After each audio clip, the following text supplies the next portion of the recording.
In this video, I'll show you how to sign into GOG quickly and easily using the same method you used when you created your account. If you've been trying to access your GOG library, your games, or your account settings, this guide will walk you through the whole process step by step. And if this helps you out, make sure to hit the like button and subscribe for more simple tutorials just like this. First, open your browser and go to GOG.com. Once the homepage loads, look for the sign in option and click it. This will take you to the login page where GOG lets you choose the method you used when you originally made your account. Now, this next part is important. Use the same sign-in method that you created the account with.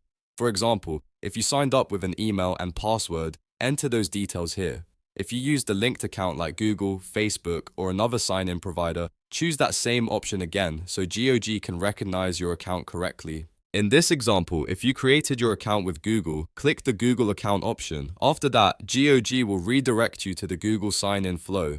Make sure you select the correct Google account, especially if you have more than one signed in on your device. Once you confirm the account, Google will verify your login and send you right back to GOG. After that, you should be signed into your GOG account successfully. From here, you can access your games, browse the store, manage your profile, and continue where you left off. If you run into any issues, double check that you are using the exact same login method you used when you first registered, because that is the most common reason people get stuck. And that's it. Now you know how to sign into GOG in just a few simple steps. If this video helped you, please give it a thumbs up, subscribe for more how-to videos, and leave a comment if you want help with anything else. Thanks for watching, and I'll see you in the next one.